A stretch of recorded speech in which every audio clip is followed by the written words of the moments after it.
Shit. Good man. Oh.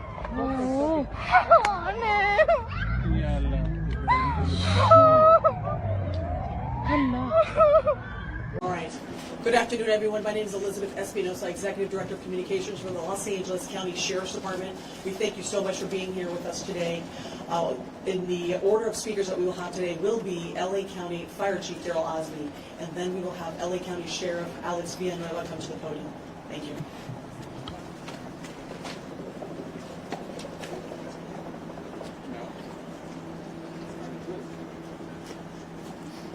Let's go live with Chief Daryl Osby of the County Fire Department.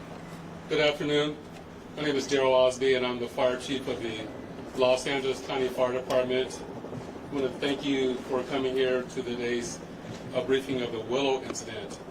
Today, shortly before 10 o'clock at 9:47 a.m., the Los Angeles County Fire Department received a 911 call of a potential helicopter down in a brush fire at the intersection of Los Virgenes Road and Willow Glen Street in the city of Calabasas in unincorporated Los Angeles County. Upon arrival, our firefighters discovered approximately a quarter-acre brush fire that resulted from a crash on the hillside. The Los Angeles County Fire Department initial response was 15 pieces of apparatus and 56 personnel that consisted of paramedics, engine company, heavy rescue, truck company, hand crews, and aircraft, and a chief officer to oversee the incident. Upon arrival during the incident, and upon arrival of the Sheriff's Department, our two respective departments entered into unified command to handle this incident. Our firefighters on scene indicated that there was a debris field in steep terrain with a quarter-acre brush fire that was occurring at the time. Our firefighters hiked in to the accident site with their medical equipment and hose lines to extinguish the stubborn fire, as it included the brush fire, debris from the helicopter, and the fire also included magnesium, which is very hard for our firefighters to extinguish because magnesium reacts with oxygen and water. In addition to our firefighters hiking into the incident, we had one helicopter flying to the incident with firefighter paramedics on board. Those paramedics were hoisted down to the incident early into the incident.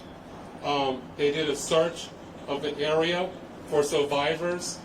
Unfortunately, all the survivors on board were determined to have been perished.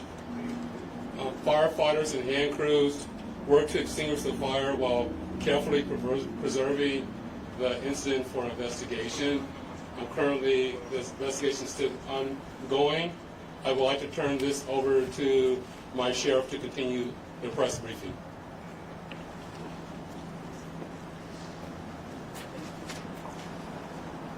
Thank you, Chief Osby. Personnel from Los Angeles Sheriff's Station responded to the scene of the crash site and assisted the fire department, and we've established a containment area, and now our Aero Bureau has a handle on traffic or aircraft accidents. However, when there's a fatality, then it switches to the National Transportation Safety Bureau, the NTSB, and the Federal Aviation Administration, the FAA. The FAA is already on scene and assisting.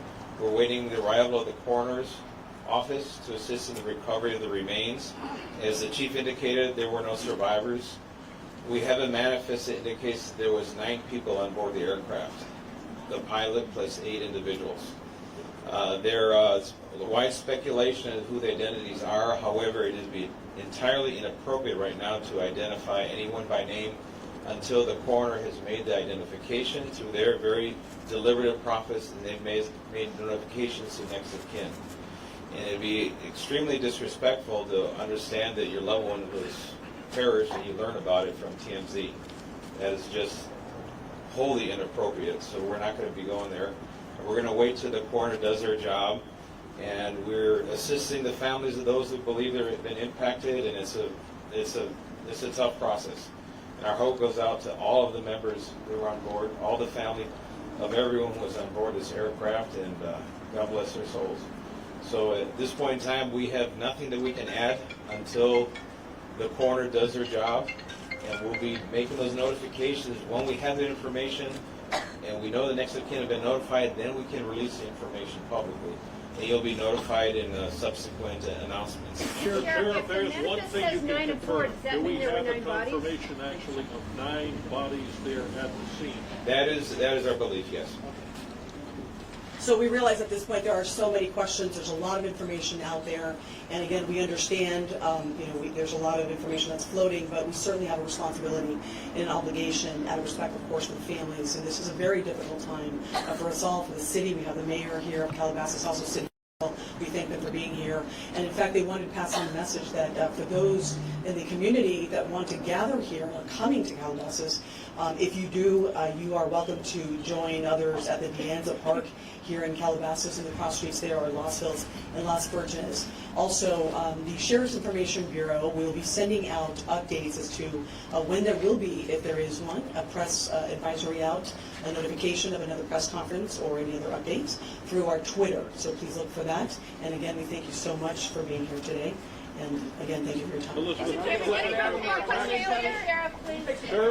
Sheriff, we have more. Sheriff, just a Can you question talk about quickly if on it's mechanical sealing off the failure or area. weather? We know the NTSB has to be there to do that thing. Is the public going to be able to get anywhere nearby, or is a stretch of Las Virgenes going to be shut down for an indeterminate period of time? It remains shut down. Is it How really big of an area? Any idea? still on Enough site? to keep it. Can you confirm there was heavy fog in the area? That's Daryl.